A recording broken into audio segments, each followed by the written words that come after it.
Hello मेरे प्यारे बच्चों, कैसे हैं आप लोग। बच्चे आज हम स्टार्ट कर रहे हैं class 11 physics chapter 5 laws of motion का लेक्चर नंबर 4, जिसमें मैं आपको कराने वाला हूँ एक बहुत ही छोटा सा प्यारा सा चुन्नू सा टॉपिक। क्या है? Impulse and change in momentum.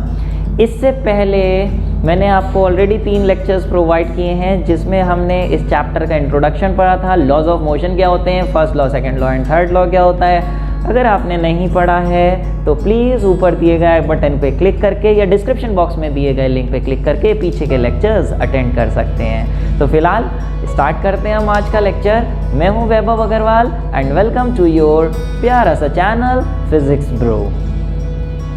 तो मेरे प्यारे बच्चे, आज का जो टॉपिक है कि इम्पल्स क्या होती है या फिर चेंज इन मोमेंटम क्या चीज़ होती है, ये दोनों ही अपने आप में बहुत छोटे छोटे टॉपिक्स हैं। इससे पहले Newton first law, second law, third law जो हमने बताए थे, वो भी अपने आप में बहुत छोटे छोटे टॉपिक्स हैं। लेकिन प्यारे, ये सब जितने भी छोटे छोटे टॉपिक्स हैं, ये सम अप करके आगे एक बहुत बड़ी शक्ल लेने वाले हैं। आगे कुछ नए तरीके के कंसेप्ट, नए तरीके के प्रॉब्लम्स, न्यूमेरिकल्स आपके सामने आने वाले हैं, जिसमें आपको ये वाले टॉपिक्स बहुत ज़्यादा हेल्प करने वाले हैं। इसलिए सारे टॉपिक्स को बहुत ध्यान से समझते जाइए, प्यारे तरीके से, बिल्कुल बेसिक लैंग्वेज में छोटी छोटी चीज़ें आपको मैं समझा रहा हूँ, दिमाग में बसाते जाइए। सबसे पहले बात आती है इम्पल्स, जो आज का टॉपिक है। इम्पल्स से पहले मैं बात करूँगा what is impulsive force. Impulsive force क्या होती है? अगर आप सिंपल शब्द पे जाएं इम्पल्सिव, तो कहते हैं ना कि भैया तुम बड़े इम्पल्सिव हो रहे हो, don't be so impulsive. Impulsive का मतलब एकदम जैसे आपका बिहेवियर चेंज हो जाता है, कुछ बोलो और एकदम कुछ आप ऐसा कहने लगते हो, उसे हम इम्पल्सिव कहते हैं। ऐसे ही यहाँ पे इम्पल्सिव फोर्स है कोई भी ऐसी फोर्स जो किसी भी ऑब्जेक्ट पे एकदम का मतलब very short interval of time के लिए लगे, बहुत बड़ी फोर्स छोटे से टाइम के लिए किसी बॉडी पे लगे, जिस फोर्स की वजह से उसका मोमेंटम चेंज हो जाए, उसे हम कहते हैं इम्पल्सिव फोर्स। मोमेंटम चेंज होने का मतलब, मोमेंटम होता है मास इनटू वेलोसिटी, वेलोसिटी बढ़ेगी कम होगी तो उसका मोमेंटम चेंज होगा, उसे हम कहते हैं impulsive force. A large force acting for a short time to produce finite change in the momentum of a body is called impulsive force। लेकिन बच्चे, जब किसी बॉडी पे impulsive force लगती है ना, तो पहले इसके एग्जाम्पल कर लेते हैं। जैसे सर कुछ एग्जाम्पल बता दो, उसके बाद आगे की बात करूँगा। जैसे फॉर एग्जाम्पल एक फुटबॉल रखी है, फुटबॉल ऐसे ज़मीन पे रखी हुई, आप आए पीछे से भागते हुए दे दन से एकदम पैर से मारी फुटबॉल और आगे गई। तो फुटबॉल जब आपने पैर से मारी होगी तो काफ़ी तेज फोर्स लगाई होगी, लेकिन very short interval of time के लिए फोर्स लगी होगी या लंबे टाइम के लिए फोर्स लगती रही होगी? बोले सर वो बॉल हवा में उड़ती जा रही है, काफ़ी देर तक उड़ती रहेगी तो काफ़ी समय तक फोर्स लगी होगी। जी नहीं, फोर्स उस पर सिर्फ और सिर्फ आपकी तब लगी थी जब आपका पैर उससे टच किया था, और जैसे ही टच किया वैसे ही आपके वो पैर से छूट गई और आगे भाग गई। तो very small interval of time के लिए उस पर जो आपने फोर्स लगाई, उसी को हम कहते हैं इम्पल्सिव फोर्स। एग्जाम्पल जैसे एक ये है, ऐसे ही एक एग्जाम्पल आपके सामने, जैसे क्रिकेट बॉल आ रही है, आपने बैट से दे दन से मार दी, तो बहुत स्मॉल टाइम के लिए वो टच हुई, लेकिन उस पर काफ़ी तेज फोर्स लगी जिसकी वजह से वो आगे गई, उसे हम इम्पल्सिव फोर्स कहते हैं। और टच होने के बाद जब कोई बॉडी हवा में होगी तो भैया वहां पे हवा में वो वाली फोर्स का कोई लेना देना नहीं होगा उससे, जो फोर्स से वो टच करते समय लगाई गई थी। हवा में जब है तो उस पर कोई और दूसरी फोर्स लग रही होगी, जैसे ग्रेविटेशन वगैरह, लेकिन जो बैट से टच होने पे लगी थी वो सिर्फ टच होते समय लगेगी, उसके बाद उसका कोई काम मतलब नहीं है। वो बॉडी टच होने के बाद, टक्कर खाने के बाद जब आगे चली जाती है तो वो भूल जाती है कि मुझ पे पीछे कितनी फोर्स लगी थी। ये बात ध्यान रखना, आगे जाके पीछे वाली फोर्स का कोई मतलब नहीं होता, उस बॉडी में मेमोरी नहीं होती, ऐसा बात समझ लो। वो भूल जाती है कि पीछे कितनी फोर्स लगी थी, वो सिर्फ याद रखती है अब कितनी लग रही है, अब कितनी लग रही है, अब कौन लगा रहा है। फिलहाल दूसरा एग्जाम्पल, जैसे फॉर एग्जाम्पल आपने हथौड़ी से कील पे ऐसे मारा, धैक, जो आप मारते हो एकदम टच करती है और वो कील अंदर घुस जाती है, very short interval of time, impulsive force. या फिर जैसे कोई एक पर्सन जो है ऊपर से आया और नीचे एकदम टपका जमीन पे, और एकदम जब टपका तो जमीन पे एक बहुत ही शॉर्ट इंटरवल ऑफ टाइम के लिए फोर्स लगी और वो, ठीक है, तो ये भी इम्पल्सिव फोर्स है। इम्पल्सिव फोर्स जब लगती है तो मोमेंटम में चेंज आता है, वेलोसिटी में चेंज आता है, बॉल की वेलोसिटी में, कील की वेलोसिटी में, बॉडी की वेलोसिटी में। लेकिन यहाँ परेशानी एक ये है कि जब भी कभी इम्पल्सिव फोर्स किसी बॉडी पे लगती है तो वो जो इम्पल्सिव फोर्स होती है वो इतनी एब्रप्ट होती है और इतनी कॉम्प्लिकेटेड मैनर में लगती है कि उसकी वैल्यू फाइंड करना इज़ वेरी डिफ़िकल्ट। अभी जैसे मान लें ये हथौड़ी से आप इस पे मार रहे हो, अब टच करी है, टच करने पर एकदम जैसे ही टच करी होगी वैसे ही इस पे मान लें 50 न्यूटन की फोर्स इस पे लगी होगी, लेकिन टच करने के एकदम थोड़ी देर बाद, थोड़ी देर का मतलब है जैसी टच करी, टच करते करते मान लें 0.5 सेकंड के लिए टच करी, तो 0.1 सेकंड पे, 0.2 सेकंड पे, 0.3 सेकंड पे जितनी देर तक वो टच करी रही होगी वो फोर्स जो है वो कांस्टेंट नहीं रहती। एकदम टच करी थी 50 न्यूटन और 51 न्यूटन, 60 न्यूटन, 100 न्यूटन, और बिल्कुल जब ऐसे करके आपने हटाई तो आखिरी में बिल्कुल फोर्स थी 50 न्यूटन, 60 न्यूटन, 70 न्यूटन, फिर 50, फिर 60, 50, 40। मतलब फोर्स जितनी शॉर्ट इंटरवल ऑफ टाइम के लिए लगती बहुत शॉर्ट इंटरवल ऑफ टाइम के लिए, लेकिन जितने टाइम के लिए भी लगती है वो कांस्टेंट नहीं होती है, वो अपनी वैल्यू चेंज करती रहती है। उतने से भी इंटरवल ऑफ टाइम में उस फोर्स की वैल्यू चेंज होती रहती है। तो वो फोर्स की वैल्यू निकालना इतनी कॉम्प्लिकेटेड फोर्स लगती है कि निकालना आसान नहीं है। और तो और कितने टाइम के लिए लगी है वो भी निकालना बड़ा मुश्किल होता है, क्योंकि इतने शॉर्ट टाइम के लिए होती है, उसे निकालना मुश्किल होता है। हाँ, तो ये फोर्स और टाइम दोनों को इंडिविजुअली अलग अलग निकालना बहुत ही मुश्किल होता है, जो कि मैंने यहाँ पे बताया in such situation difficult to measure force and time duration separately. अलग अलग नहीं निकाल सकते, इसी वजह से एक नई चीज़ बनाई गई इम्पल्स, जिसे हम निकाल सकते हैं। फोर्स और टाइम को अलग अलग नहीं निकाल सकते, लेकिन फोर्स और टाइम का जो प्रोडक्ट होगा उसे हम बड़ी आसानी से निकाल सकते हैं, जिसको हम कहते हैं इम्पल्स। बोले इसको आसानी से क्यों निकाल सकते हैं? क्योंकि फोर्स और टाइम का जो प्रोडक्ट होता है वो एक्चुअली इक्वल टू होता है चेंज इन मोमेंटम के। तो फोर्स अलग नहीं निकाल सकते, टाइम अलग नहीं निकाल सकते, लेकिन चेंज इन मोमेंटम हम निकाल सकते हैं, जिसका फॉर्मूला होता है mv माइनस mu। कैसे ये इसके इक्वल होती है ये हम आगे देखने जा रहे हैं, लेकिन आपको कुछ आइडिया लगा कि इम्पल्सिव फोर्स क्या होती है और इम्पल्स क्या होती है। इम्पल्स डिटेल दे रहा हूँ, लेकिन अभी शॉर्ट में ये product of force into time के प्रोडक्ट को हम बोलते हैं इम्पल्स। तो देखिए आगे क्या बता रहे हैं। तो अभी बात आ गई है what is impulse, how it can be measured from graph दे रखा हो तो कैसे निकालेंगे, वैसे खुद इम्पल्स अपने आप में क्या होती है, उसका फॉर्मूला क्या होता है, उसकी यूनिट क्या होती है, फलाना ढिमकाना। तो सिंपल सा अभी मैंने बताया, आप डेफिनेशन आएगी तो सिंपल लिख देंगे, the product of force and time in which the force is acting, during which the force is acting on the body is called impulse. Impulse is equal to, यहाँ लिख दे रहा हूँ, impulse is equal to product of force and time।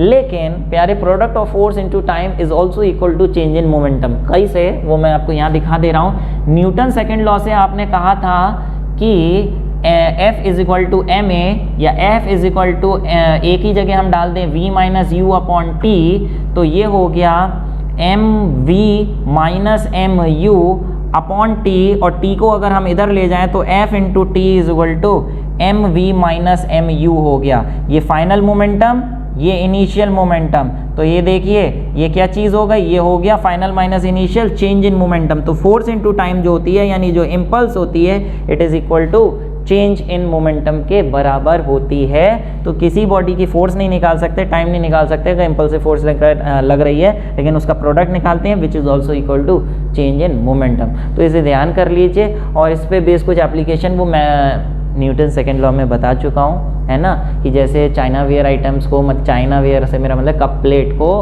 कागज़ में rap करके रखते हैं, हाथ लोअर करते हैं, वो सब बताया था, वो भी इसी से रिलेटेड था, टाइम फोर्स से।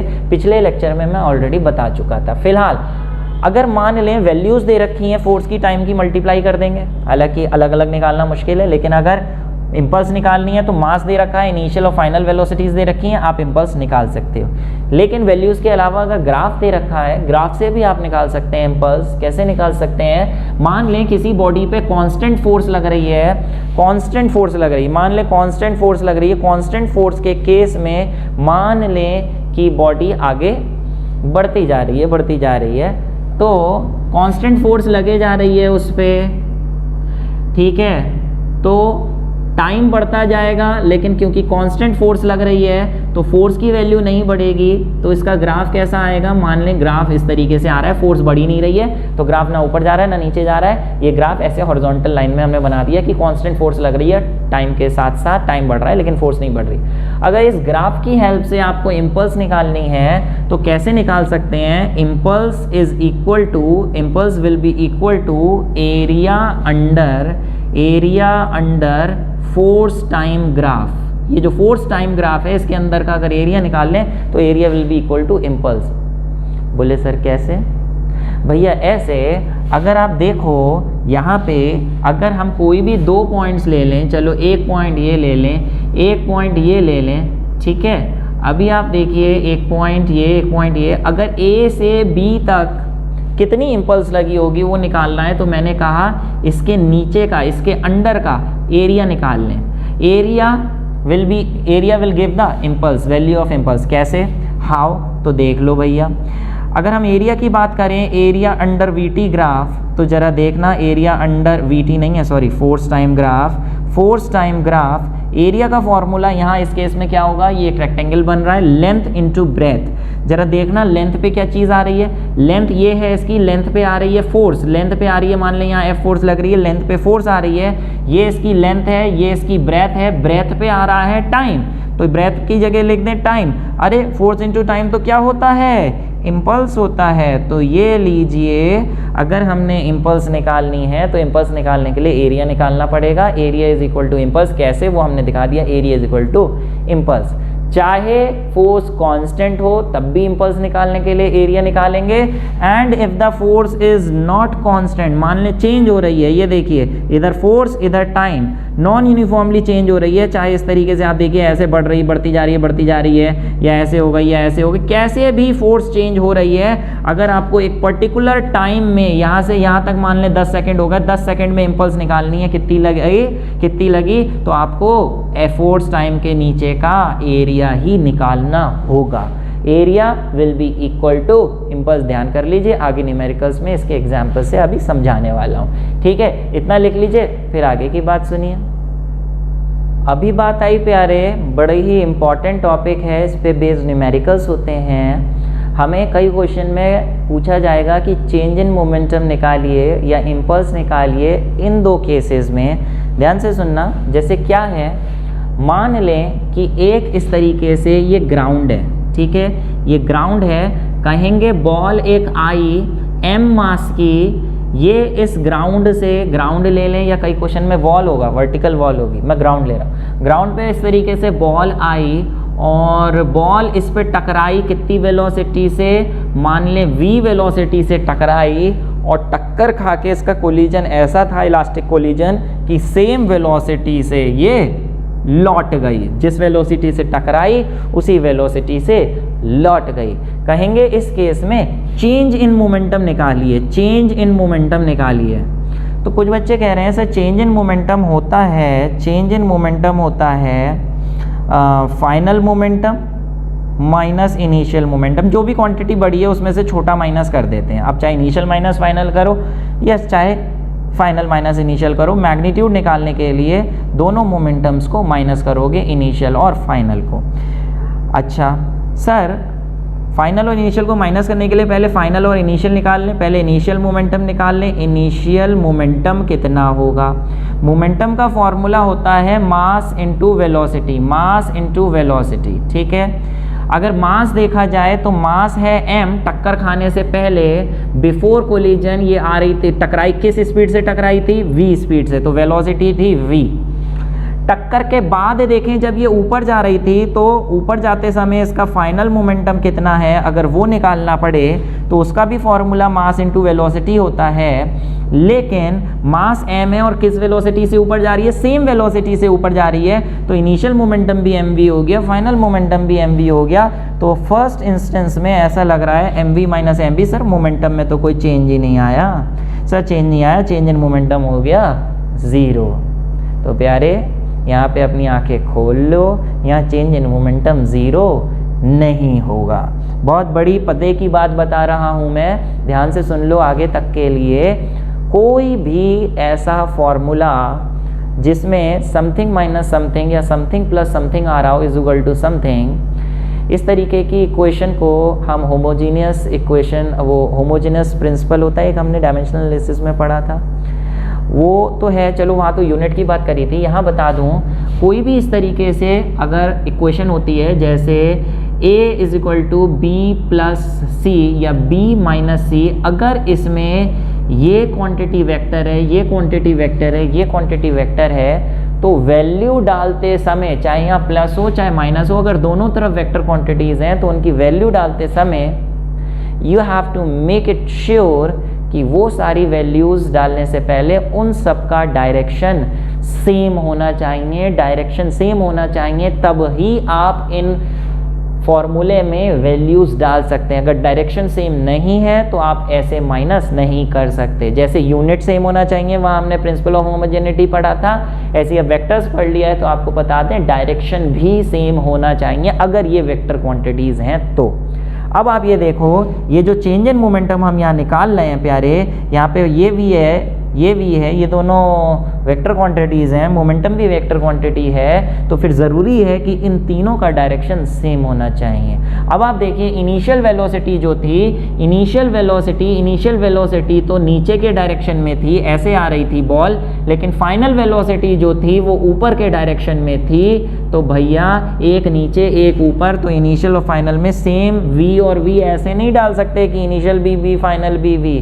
भैया यहाँ ये करना पड़ेगा कि अगर आपने फाइनल वेलोसिटी, फाइनल मोमेंटम में mv लिखा है, यहाँ फाइनल मोमेंटम में mv लिखा है, यानी फाइनल वेलोसिटी आपने ऊपर की तरफ ली है, तो इनिशियल वाली वेलोसिटी या इनिशियल वाला मोमेंटम भी ऊपर की तरफ लोगे। अगर नीचे की तरफ मोमेंटम, अगर इनिशियल मोमेंटम नीचे की तरफ mv है तो इनिशियल वाला ही ऊपर की तरफ कितना हो जाएगा, माइनस mv। डायरेक्शन उल्टा करेंगे तो साइन उल्टा लगेगा कि नहीं लगेगा। तो फाइनल मोमेंटम अगर आप ऊपर की तरफ ले रहे हो तो इनिशियल मोमेंटम भी ऊपर की तरफ लोगे, नीचे की तरफ mv है तो ऊपर की तरफ होगा यहाँ पे माइनस mv, और अगर ये माइनस mv हुआ तो माइनस माइनस प्लस हो जाएगा, तो यहाँ आंसर हो जाएगा 2mv। तो इस केस में change in momentum will be 2mv।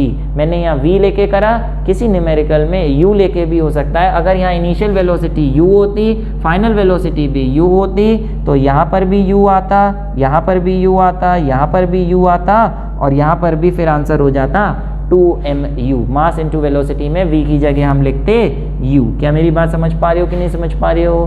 फिलहाल एक केस तो ये आएगा कि जिस डायरेक्शन में आ रही थी उसी डायरेक्शन में वापस रिबाउंड हो गई।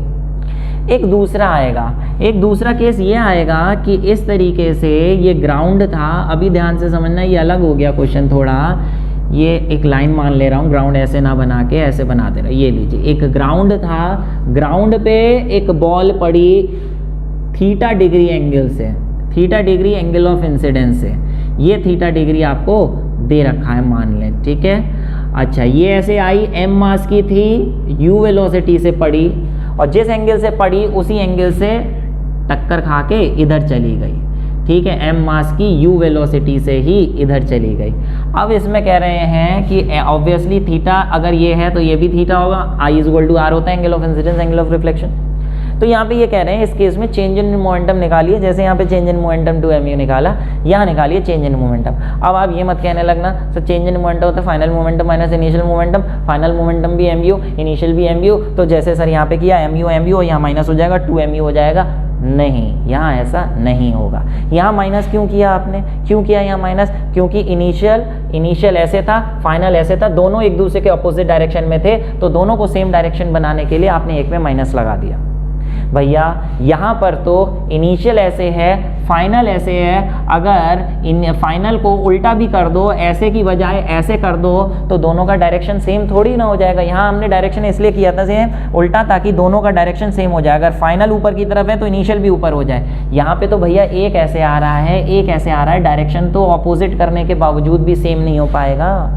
यहाँ क्या करना होगा आप समझो, जब इनिशियल मोमेंटम इस तरीके से मास m, वेलोसिटी u से आ रही थी, तो मास m वेलोसिटी u, तो मोमेंटम कितना होगा इसका, यहाँ इस तरफ मोमेंटम होगा mu, इसे हम ले रहे हैं, चलो mu ही लिखा रहने दे रहे हैं। अब ये m मास की u वेलोसिटी से इधर गई, u वेलोसिटी से ऐसे चली गई, तो इसका फाइनल मोमेंटम कितना होगा mu, लेकिन दोनों का डायरेक्शन अलग अलग है। दोनों का डायरेक्शन सेम करने के लिए क्या करेंगे, हम इस mu को रिजॉल्व करेंगे। ये फाइनल मोमेंटम, ये इनिशियल मोमेंटम, रिजॉल्व करने के लिए वेक्टर्स का यूज़ होगा। वेक्टर्स का चैप्टर इंपॉर्टेंट है, हर लेक्चर में मैं कह रहा हूँ। वेक्टर्स नहीं पढ़ा है तो वेक्टर्स पढ़ के आओ, हम नीचे हमने प्लेलिस्ट दी है, उस पर लिंक पे क्लिक करके वेक्टर्स आप देख सकते हो। ये mu ऐसे रिजॉल्व करें तो एक कंपोनेंट इधर आएगा, एक कंपोनेंट इधर आएगा, ठीक है। अभी आप देखो ये mu है तो थीटा वाली साइड आ जाएगा mu cos थीटा, cos लग जाता है, और इसके दूसरी तरफ लग जाएगा mu sin थीटा। ऐसे ही इस mu को रिजॉल्व करें, ये इधर आ रहा है तो ये बाहर था तो दोनों को बाहर की तरफ रिजॉल्व किया, ये अंदर की तरफ है तो इसको रिजॉल्व करके दो जो इसके कंपोनेंट्स आएंगे, ये अंदर है तो दोनों कंपोनेंट्स भी अंदर की तरफ होंगे, ठीक है। ये मैं थोड़ा मोटा करके ऐसे बना दे रहा हूँ ताकि आपको ये लगे कि इनिशियल वाला ये मोटा वाला है और पतला वाला फाइनल। तो mu को रिजॉल्व करें दो कंपोनेंट्स में, तो इधर थीटा के साइड वाला लग जाएगा mu, उसमें cos लग जाएगा, और इधर वाले में लग जाएगा sin, ठीक है। अब आप ये देखिए, मान लें ये एक x एक्सिस है और ये एक y एक्सिस है, ठीक है। तो आप देखिए x एक्सिस में टक्कर से पहले x एक्सिस के अलॉन्ग ये मोमेंटम था, ये इनिशियल मोमेंटम हो गया। टक्कर के बाद ये मोमेंटम था x एक्सिस के अलॉन्ग, तो ये फाइनल मोमेंटम हो गया। तो इस केस में हम क्या करेंगे, इनिशियल मोमेंटम फाइनल मोमेंटम को माइनस करके चेंज इन मोमेंटम तो हम निकालेंगे, लेकिन change in momentum x axis के अलॉन्ग अलग निकालेंगे, change in momentum y axis के अलॉन्ग अलग निकालेंगे। जरा देखिए, चेंज इन मोमेंटम हम निकालते हैं x एक्सिस के अलॉन्ग अगर, तो ये होता है फाइनल मोमेंटम, यहाँ शॉर्ट में लिख दे रहा हूँ, final momentum along x axis minus final initial momentum along x axis. जब change in momentum along x axis ले रहे हैं तो फाइनल और इनिशियल दोनों x एक्सिस का ही लेंगे। जरा देखना, फाइनल मोमेंटम कितना था, टक्कर के बाद वाला मोमेंटम कितना था x एक्सिस के अलोंग mu sin थीटा, और टक्कर से पहले देखना, टक्कर से पहले x एक्सिस के अलोंग कितना था mu sin थीटा। और मेक इट श्योर क्या दोनों का डायरेक्शन सेम है, हाँ, इनिशियल भी ऐसे उधर की तरफ है और फाइनल भी उधर की तरफ है, तो आप सेम ऐसे वैल्यूज डाल सकते हो, वरना माइनस साइन लगाना पड़ता। फिलहाल दोनों ऐसी वैल्यू डाली, अरे ये तो सेम आ गई, तो change in momentum along x axis 0 है। टक्कर से पहले भी mu sin थीटा, टक्कर के बाद भी mu sin थीटा, तो मोमेंटम में कोई चेंज ही नहीं आया, तो change in momentum along x axis 0 हो गया। लेकिन अलोंग y एक्सिस की अगर हम बात करें प्यारे, तो आप ये देखिए फिर से वही formula, final momentum along y axis minus final momentum along y axis, final momentum minus initial momentum along y axis का निकाल। अब ये देखो, टक्कर के बाद y एक्सिस के अलोंग मोमेंटम इसका था ये mu cos थीटा, और टक्कर से पहले y एक्सिस के अलोंग ये आया था मोमेंटम, y एक्सिस के अलोंग ये आया था mu cos थीटा। तो ये इनिशियल हो, टक्कर से पहले का mu cos थीटा और टक्कर के बाद का y एक्सिस के अलोंग mu cos थीटा, दोनों mu cos थीटा है। लेकिन मेक इट श्योर कि दोनों का डायरेक्शन सेम है, नहीं। इनिशियल वाला नीचे की तरफ है, जबकि फाइनल वाला ऊपर की तरफ है। ये दोनों ऑपोजिट डायरेक्शन में होने की वजह से आप ऐसे वैल्यू नहीं डाल सकते, इसमें एक में माइनस लगाना पड़ेगा ताकि दोनों का डायरेक्शन सेम हो जाए। तो अगर फाइनल वाला आप ऊपर की तरफ ले रहे हो, तो जो इनिशियल वाला नीचे है, इनिशियल वाला जो नीचे की तरफ है उसे भी ऊपर लेने के चक्कर में यहाँ माइनस साइन लगाओगे, जिसकी वजह से ये क्या हो गया 2mu cos थीटा। तो यहाँ पे x एक्सिस का चेंज इन मोमेंटम अलग निकालोगे जो कि आया है आपका 0, और y एक्सिस का अलग निकालोगे जो आया है 2mu cos थीटा। ये मैंने अभी आपको पूरी तरीके से समझाया कंसेप्ट के साथ, लेकिन आगे जब न्यूमेरिकल्स में आएगा तो मैं डायरेक्ट फार्मूला लिखूंगा, तब मत कहना सर ये कैसे लिख दिया। इसलिए इसे ध्यान से समझ के कॉपी में करो, अपने दिमाग में बैठाओ, फिर हम करेंगे आगे के इन छोटे से टॉपिक्स पे बेस्ड न्यूमेरिकल्स। समझ में आया कि नहीं आया मुझे कमेंट करके बताओ। उम्मीद है जो भी अभी पढ़ाया था आसान सा टॉपिक है, समझ में आ गया होगा। तो मेरे प्यारे बच्चे, अभी जो भी हमने पढ़ा उसके न्यूमेरिकल स्टार्ट जैसे अभी बोला कर रहे हैं, कुछ 5-6 न्यूमेरिकल्स कराने वाला हूँ। छोटे छोटे न्यूमेरिकल्स हैं, कंसेप्ट्स आपके क्लियर होंगे ताकि बड़े बड़े न्यूमेरिकल्स जो बाद में आने वाले हैं वो आप चुटकियों में सॉल्व कर पाओ। तो कॉपी पेन भैया लेके बैठा करो साथ में, मेरे साथ साथ न्यूमेरिकल्स करते जाओ। स्क्रीन पे आएगा, पहले आप करोगे, कोशिश करोगे, नहीं आएगा तो मेरा सोल्यूशन देखोगे। Important numericals on impulse and change in momentum. सबसे पहला क्वेश्चन है प्यारे, a batsman hits back a ball straight in the direction of bowler. Bowler ने बॉल कराई और बैट्समैन ने वो बॉल उसी डायरेक्शन में वापस भेज दी without change in initial speed. U speed से आ रही थी, यू स्पीड से ही वापस भेज दी without change in its initial speed. कितनी स्पीड? 12 की स्पीड से। ठीक है, मास दे रखा है 0.15 kg, कह रहे हैं डिटरमाइन द इम्पल्स। देखा आ गया वही क्वेश्चन जो अभी मैंने समझाया था, जिधर से आ रही है उधर से ही वापस भेज दें तो चेंज इन मोमेंटम समझा दिया। अब डायरेक्ट फॉर्मूला लिखेंगे, यहाँ हम समझाएंगे नहीं। इम्पल्स जो होती है, इम्पल्स निकालना है, impulse obviously change in momentum के बराबर होती है। और चेंज इन मोमेंटम अभी आपने निकाला कि जिधर से आ रही थी उधर ही चली जाए तो होता है 2mu। सिंपल से यहाँ पे m डाल दीजिए आप 0.15, u डाल दीजिए 12 और आंसर निकाल लीजिए। ठीक है, ये आपका आंसर आ जाएगा 3.6। और यूनिट क्या होगी इम्पल्स की ये बताना रह गई थी मेरे। इम्पल्स का फॉर्मूला फोर्स इनटू टाइम होता है, तो इसकी unit is equal to change in momentum भी होता है, तो इसकी जो यूनिट है वो न्यूटन सेकंड भी होती है, न्यूटन इनटू सेकंड। और चेंज इन मोमेंटम है तो मास इनटू वेलोसिटी के हिसाब से केजी मीटर पर सेकंड भी होती है। इसकी अगर हम बात करें डायमेंशंस की, तो डायमेंशंस के लिए फोर्स और टाइम का डाल दो। फोर्स का होता है mlt-2, टाइम का t, तो ये हो गया mlt-1। ये इसके डायमेंशन होते हैं, इसके इम्पल्स के। ठीक है प्यारे, और ये एक तरीके की वेक्टर क्वांटिटी होती है। चेंज इन मोमेंटम में फोर्स है तो ये भी चेंज इन मोमेंटम वेक्टर है, तो इम्पल्स भी वेक्टर क्वांटिटी होती है। फिलहाल ये आप नोट कर लीजिए, तो इसकी भैया यूनिट डाल दो न्यूटन सेकंड। छोटा सा क्वेश्चन था, प्यारा सा। देखते हैं अगला क्वेश्चन। ओके प्यारे, करिए कोशिश, वैल्यू डालिए, अपने आप फॉर्मूला लिखिए, करने की कोशिश करिए पॉज मार के जब तक हम देखते हैं। अ machine gun Fyers a bullet of mass. Machine gun है, बुलेट्स फायर कर रही है कितने मास की? 40 ग्राम। 40 ग्राम का मतलब हो गया 40 या 0.04 लिख दे रहा हूँ, चलो 0.04 kg। ठीक है, अपॉन 1000 करके। With a speed of 1200 meter per second, इतनी स्पीड से फायर कर रही है। अब ये कौन सी स्पीड हुई इसकी, इनिशियल या फाइनल? देख लेंगे, आगे पढ़ लो। कभी नहीं समझ में आता इनिशियल या फाइनल तो आगे पढ़ लेना चाहिए, समझ में आ जाएगा। Person holding the gun can exert a maximum force of, जो आदमी उसे पकड़े हुए है गन को जिससे बुलेट निकल रही हैं, वो ज़्यादा से ज़्यादा इतनी फोर्स लगा सकता है 144 न्यूटन की।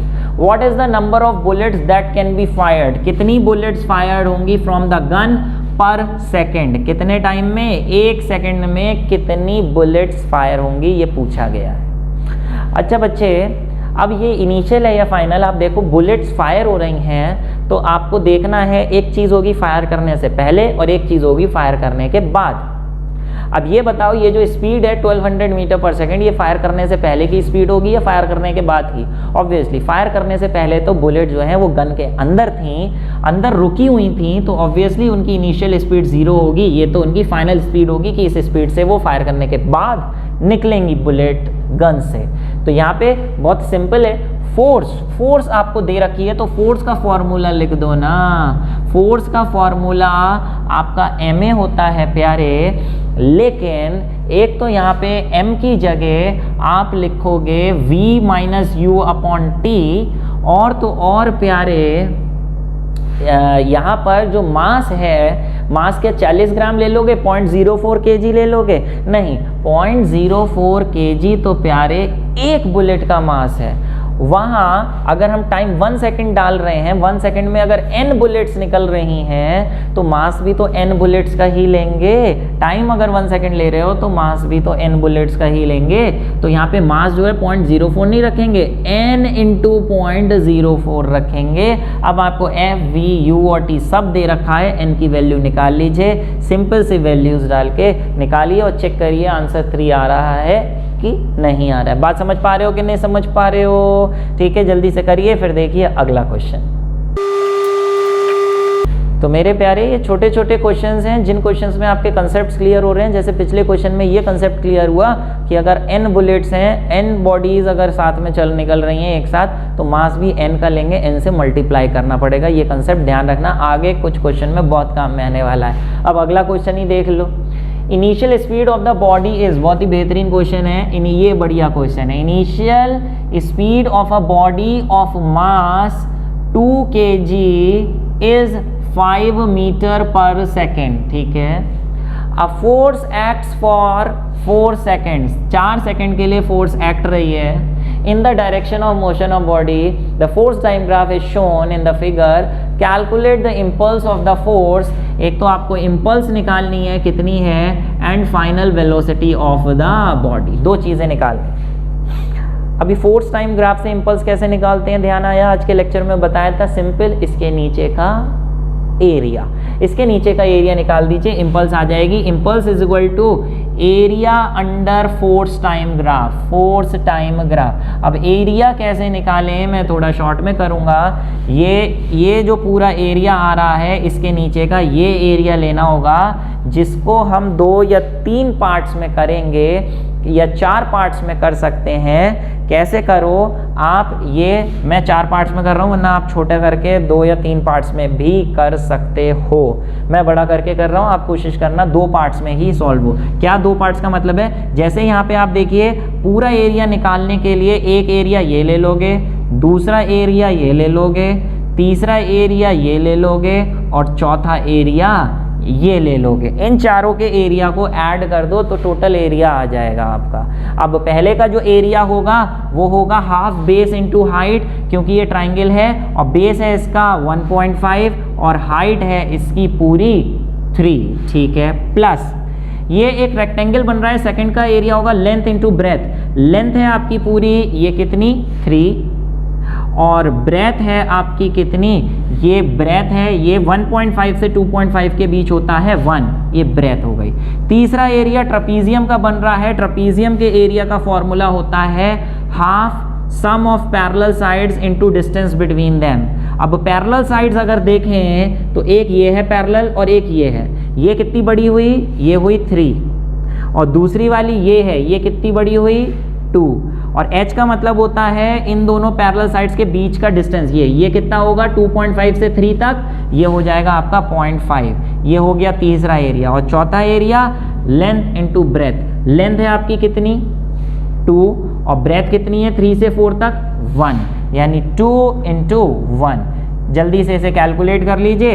ये आंसर आप चेक करिए कि आंसर ये मिला के आपका 8.5 आ रहा है कि नहीं आ रहा है। मैंने बहुत बड़े स्टेप्स कर दिए हैं। आप इसे 2 पार्ट्स में कर सकते थे। कैसे कर सकते थे, पहले इतना सॉल्व कर लेना। आप इसे डायरेक्ट 2 पार्ट्स में कर सकते थे। देखिए, अगर यहाँ से आप यहाँ काट देते तो एक ये ट्रपीजियम बन जाता और एक ऊपर ट्रपीजियम बन जाता, इन दोनों का ऐड कर देते तो 2 बार में आ जाता। या फिर एक ट्रपीजियम ये लेते, एक ट्रपीजियम ये लेते और एक रेक्टेंगल ये लेते तो 3 बार में भी। तो कई तरीके हैं, आप जैसा करना चाहो वैसा कर सकते हो। इसको आप चेक करो कि आंसर सही आ रहा है नहीं आ रहा है। अभी बढ़ते हैं हम अगले क्वेश्चन पे। कह रहे हैं find the final speed of the body. Final speed कितनी होगी? तो सिंपल सी बात है प्यारे, जो स्पीड होती है फाइनल स्पीड, इम्पल्स अगर आपने निकाल ली तो आपको मालूम है इम्पल्स का फॉर्मूला चेंज इन मोमेंटम भी होता है। चेंज इन मोमेंटम, इम्पल्स आपकी आ चुकी है, मास दे रखा है, फाइनल स्पीड निकालनी है, कितनी है, इनिशियल दे रखी है। तो इनिशियल m और i की वैल्यू डाल के v निकाल लोगे। यहाँ गलती से 2 आंसर टाइप हो गए हैं, मैच करना किससे मैच हो रहा है। समझ पा रहे हो? सिंपल से हैं, बस कंसेप्ट एक एक एग्जाम्पल से आपके क्लियर हो रहे हैं कि हाँ भैया कहीं से निकालेंगे, फॉर्मूले में वैल्यू डाल के चेक करिए। फिर हम बढ़ते हैं अगले क्वेश्चन पे। प्यारे अगला क्वेश्चन फिर आपकी स्क्रीन के सामने है। बहुत ही सिंपल क्वेश्चन है, अपने आप करिए। लेकिन अगला क्वेश्चन जो आएगा वो बहुत ही बढ़िया, फिर से अलग कंसेप्ट का क्वेश्चन होगा। ये अपने आप करिए, ये तो कर ही लेंगे, जल्दी से कर लो अपने आप, जल्दी करो कसम है, अपने आप करना है आपको। फिर मेरा देखना है क्रिकेट बॉल ऑफ मास, मैं सिंपल वैल्यूज लिखूंगा, पूरा नहीं करूंगा। 150 ग्राम है, इसे आप केजी में कर लो अपॉन 1000 करके, ठीक है, केजी हो गया। Is moving with a velocity, move कर रही है पहले से, तो 12 मीटर पर सेकेंड हो गया। Hit by a bat so that the ball is turned back with a velocity, वापस आ गई कितनी वेलोसिटी से, 20 मीटर पर सेकेंड से, ठीक है। तो प्यारे यहाँ पे इनिशियल वेलोसिटी इसकी इस डायरेक्शन में थी, लेकिन टकरा के जब वापस आई तो उल्टे डायरेक्शन में आई। तो जब आप वैल्यूज डालोगे फॉर्मूले में, तो या तो ये माइनस रखोगे या ये माइनस रखोगे, इन दोनों का डायरेक्शन सेम करने के लिए। अभी एक ऐसे, अगर एक में भी माइनस डाल दोगे तो उसका डायरेक्शन उल्टा हो जाएगा और फिर दोनों के डायरेक्शन सेम हो जाएंगे, ठीक है। तो आप एक को माइनस कर दो, किसी को भी, चलो इसको कर दे रहे हैं, ठीक है। फिर force acts for 0.01 second, find the average force exerted, कह रहे हैं फोर्स निकालो, इस पे एवरेज फोर्स कितनी लग रही होगी। तो भैया अब सिंपल सा फॉर्मूला है, F = mv - u/t कर दो और निकाल दो। ये तो 9th क्लास का ही फॉर्मूला, बस यहाँ पे एक कंसेप्ट ये बताना चाहता था कि इन दोनों में से एक वेलोसिटी को माइनस करना पड़ेगा ताकि दोनों का डायरेक्शन सेम हो जाए, ठीक है। करिए और देखिए अगला बहुत ही बेहतरीन क्वेश्चन। देखिए प्यारे, पॉज करके पहले पढ़िए और समझिए क्या बोल रहे हैं। Glass ball whose mass is 10 grams fall from a height of 40 meter, ठीक है। 10 ग्राम की ये बॉल थी, जैसे बोलते जा रहे हैं वैसे लिखते जा रहे हैं। Fall from a height of 40 meter, ठीक है, 40 मीटर हाइट से फॉल हुई, okay. And rebounds to a height of 10 meter, ये यहाँ टकराई और टकरा के फिर रिबाउंड हुई। रिबाउंड का एक फिर से मैं डायग्राम बना रहा हूँ, इसमें घिचपिच हो जाएगी, लेकिन रिबाउंड जो हुई वो सिर्फ कितनी हाइट तक हो पाई, 10 मीटर तक हो पाई। तो पहले ये A से B आई और फिर B से C गई, वो मैं यहाँ बना रहा हूँ, B से C गई ऊपर की तरफ, पहले आई थी नीचे की तरफ। Find the impulse and the average force, impulse और एवरेज फोर्स निकालनी है between the glass ball and the floor if the time during which they are in contact, कितने टाइम के लिए एक दूसरे के टच में थे, 0.1 सेकेंड के लिए टच में थे, ठीक है। सबसे पहले हम इम्पल्स निकालेंगे। इम्पल्स का फॉर्मूला होता है इम्पल्स = फोर्स इनटू टाइम, लेकिन फोर्स खुद नहीं है तो फोर्स से तो नहीं निकालेंगे, तो दूसरे तरीके से निकालेंगे। Impulse = change in momentum, change in momentum, change in momentum यानी mv - u। यहाँ पे क्या है u और क्या है v, u है टक्कर से पहले की स्पीड, टक्कर हुई है ना, एक टक्कर से पहले एक टक्कर के बाद। इम्पल्स निकालनी है, चेंज इन वेलोसिटी निकालनी है, change in momentum, change in momentum यानी पहले और बाद, किसका पहले किसके बाद, टक्कर से पहले टक्कर के बाद। तो ये हो गया टक्कर से पहले की वेलोसिटी और ये हो गई टक्कर लिख लो, टक्कर के बाद की वेलोसिटी, ठीक है। अब आप अगर m तो दे ही रखा है आपको, अगर v और u निकाल लो टक्कर से पहले और टक्कर के बाद, तो आंसर आ जाएगा। अब टक्कर से पहले, ये जब टकराई थी, टक्कर से जस्ट पहले जो इसकी वेलोसिटी रही होगी वो u हो गई, और टक्कर के बाद जिस वेलोसिटी से ये ऊपर जाएगी वो v हो गई। दोनों के डायरेक्शन ऑपोजिट है, देख लो, एक नीचे एक ऊपर। जब वैल्यू निकालोगे उसमें डालोगे तो साइन एक माइनस लगाना पड़ेगा। फिलहाल अब ये कैसे निकालें, A से B निकाल लो ना, A to B का मोशन ले लो, A से B, यहाँ से यहाँ बॉल छोड़ी गई थी तो इनिशियल वेलोसिटी 0 होगी और यहाँ से यहाँ आने पर फाइनल वेलोसिटी u हो गई। टक्कर से जस्ट पहले अगर u है तो यहाँ से यहाँ की जो फाइनल वेलोसिटी है नीचे आते आते वो u हो गई, जो हमने निकालना है। बहुत इंपॉर्टेंट क्वेश्चन है बेटा इस चैप्टर के लिए, और आगे भी एक चैप्टर उसके लिए भी बहुत इंपॉर्टेंट है, वर्क एनर्जी पार्ट, उसमें भी कुछ चीज़ें इसकी यूज़ होंगी, ध्यान से समझना, ये क्वेश्चन बहुत इंपॉर्टेंट है, ठीक है। तो ये एक्सेलरेशन g के बराबर होती है, ठीक है, और vu और डिस्टेंस यहाँ से यहाँ तक का कितना है 40, तो यारे यहाँ पे लगा दो ना, v² = u² + 2as करके आप निकाल लो। v हो गया आपका u² = 0 + 2, g नहीं दे रखा है तो 9.8 डालोगे, s 40 डालोगे, ये आपका हो गया कितना u square is equal to 19.6 into 40, यानी u is equal to under root 19.6 into 40 और 544, ये जो आप निकालोगे 19.6 का अंडर रूट कितना होता है, ये यहाँ से पॉइंट हटेगा, अपॉन 10 लगेगा, 10 से 10 कटा, 19.6 का अंडर रूट होता है 14 और 4 का होता है 2, तो ये लीजिए u आपकी आ गई 28 मीटर पर सेकेंड। चलिए एक काम हो गया। अब b से c के लिए देखिए, जब ये नीचे से ऊपर जाती है कोई चीज़, तो आपने पढ़ा है ऊपर जाते जाते स्पीड कम होती जाती है और हाईएस्ट पॉइंट पे पहुंच के वो रुक जाती है, तो इस केस में फाइनल वेलोसिटी आपकी 0 होगी यहाँ पहुँच के, लेकिन इनिशियल वेलोसिटी जिस वेलोसिटी से ऊपर चलना शुरू हुई वही तो v है जो हमने निकालना है। अच्छा, एक्सेलरेशन -9.8 और डिस्टेंस कितना ऊपर गई अब की बार 10 मीटर। फिर से लगा दो, V square is equal to U square plus 2as, है ना। v हो गया आपका 0, u हो गया v स्क्वायर, u की जगह आपने लिख दिया v स्क्वायर, a माइनस में डालेंगे तो 2 इंटू 9.8 इंटू s हो गया 10, पॉइंट हटा 10 लगा, 10 से 10 कटा, 98 इंटू 2 होता है 196 और 196 इधर आएगा तो v square is equal to 196 और v हो जाएगा आपका सीधे से 14 मीटर पर सेकेंड। ये लीजिए v भी आ गया, u भी आ गया, दोनों वैल्यू यहाँ डाल दीजिए, क्या परेशानी है, यहाँ डाल दीजिए, आंसर आ जाएगा। लेकिन ऐसा यूनिट में कन्वर्ट करना पड़ेगा, मास दे रखा है आपको 10 ग्राम अपॉन 1000 करेंगे और v आपको दे रखा है 14 और u दे रखा है आपको 28, यहाँ डाल दो, आंसर आ जाएगा। जो आंसर निकालोगे वो गलत होगा। अरे प्यारे, u ऐसे है v ऐसे है, दोनों के डायरेक्शन ऑपोजिट हैं। सेम करने के लिए ऐसा करो ना, जो u ऐसे है उसका साइन u 28 की जगह -28 लिख दो तो ये भी ऊपर हो जाएगा। अब दोनों के डायरेक्शन सेम हो जाएंगे तो यहाँ पे माइनस डालना पड़ेगा, तब ही सही आंसर आएगा। माइनस माइनस प्लस करके आंसर निकालो, क्या आ रहा है मैच कर लो। 28 प्लस 14 हो जाएगा 42 और 42 अपॉन ये आंसर आ जाएगा 0.42 न्यूटन सेकेंड।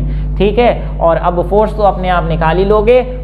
इम्पल्स होती है फोर्स इनटू टाइम, इम्पल्स आ चुकी है, फोर्स निकालनी है, t दे रखा है, इससे आप फोर्स निकाल लोगे। तो देखा आपने, था अलग तरीके का क्वेश्चन, इसमें आपकी इक्वेशन ऑफ मोशंस भी लग गई, मोशन एंड स्ट्रेट लाइन भी लग गई, इम्पल्स का कंसेप्ट भी लग गया, फोर्स का कंसेप्ट भी लग गया। ऐसे जैसे जैसे आगे बढ़ते जाओगे, पीछे के जितने जितने कंसेप्ट पढ़े हैं वो जुड़ जुड़ के एक नए तरीके के क्वेश्चंस बनते जाएंगे। फिलहाल देखते हैं आगे क्या बोल रहे हैं, ये अपने आप कर लीजिए, फिर बढ़ते हैं आगे। तो मेरे प्यारे बच्चे, आ गया आपका आज का क्विज का क्वेश्चन। क्विज के क्वेश्चन में एक डायग्राम बना रखा है, आपको एक न्यूमेरिकल पूछा है, ये पढ़िए। कह रहे हैं 2 identical billiard balls strike a rigid wall. एक रिजिड वॉल, ये रिजिड वॉल है, रिजिड वॉल से ये टकराई हैं। एक बिलियर्ड बॉल ये है, एक बिलियर्ड बॉल ये है, ये टकराई हैं but at different angles and gate reflected without any loss of speed. जिस स्पीड से टकराई उसी स्पीड से वापस, जिस स्पीड से टकराई उसी स्पीड से वापस, इस तरीके से। अभी मैंने कराया था ऐसा, दोनों कराए थे। What is the ratio of magnitudes or impulse imparted on the two balls? इस केस की इम्पल्स निकालनी है, इस केस की इम्पल्स निकालनी है, दोनों का रेशियो लेना है, बताना है इसमें से कौन सा आंसर आ रहा है। उम्मीद है डायरेक्ट ऐसे चुटकियों में होना चाहिए 10 सेकंड के अंदर बाय अप्लाइंग द अप्रोप्रिएट फॉर्मूले, जो मैं ऑलरेडी आपको बता चुका हूँ। कॉम्पिटिशन्स में ये नहीं है कि सोचना पड़ेगा, थ्योरी समझाई आपको बोर्ड्स में 11th क्लास में पूरी लिखने को आएगी, डिराइव करने को आएगी, आप करोगे। लेकिन जब मल्टीपल चॉइस क्वेश्चन होंगे तो वहाँ पे फॉर्मूले डायरेक्ट याद होने चाहिए आपको कि ये फॉर्मूले से ये आंसर टाइम बचाना है। ठीक है, तो प्यारे ये करिए आप अपने आप। फिर आज के लेक्चर के लिए इतना ही है प्यारे, छोटा सा टॉपिक था इम्पल्स। इसके बाद हम अगला टॉपिक करना स्टार्ट करेंगे अगले लेक्चर में, जिसका लिंक आपको ऊपर मिल जाएगा आई बटन पे या फिर नीचे डिस्क्रिप्शन बॉक्स में। कौन सा topic? Apparent weight of a body in a lift या apparent weight of a body going upwards और गोइंग डाउनवर्ड्स वगैरह वगैरह। बहुत ही बढ़िया टॉपिक है और बहुत ही नया और इम्पॉर्टेंट टॉपिक है आपके लिए। क्या है देखेंगे अगले लेक्चर में। जब तक के लिए बेटा ये सारे न्यूमेरिकल्स के असाइनमेंट कुछ एक्स्ट्रा क्वेश्चंस के मैंने दिए हैं जो आप डाउनलोड कर सकते हैं। नीचे लिंक में दिए गए नीचे डिस्क्रिप्शन बॉक्स में दिए गए लिंक से असाइनमेंट आप डाउनलोड कर सकते हैं। जल्दी ही उसका लिंक नीचे आपको दिया जाएगा। फिलहाल बच्चे जब तक के लिए रिवाइज करिए, मेहनत करते रहिए, स्टे हैप्पी, स्टे ब्लेस्ड। मिलेंगे अगले लेक्चर में, जब तक के लिए ऑल द बेस्ट।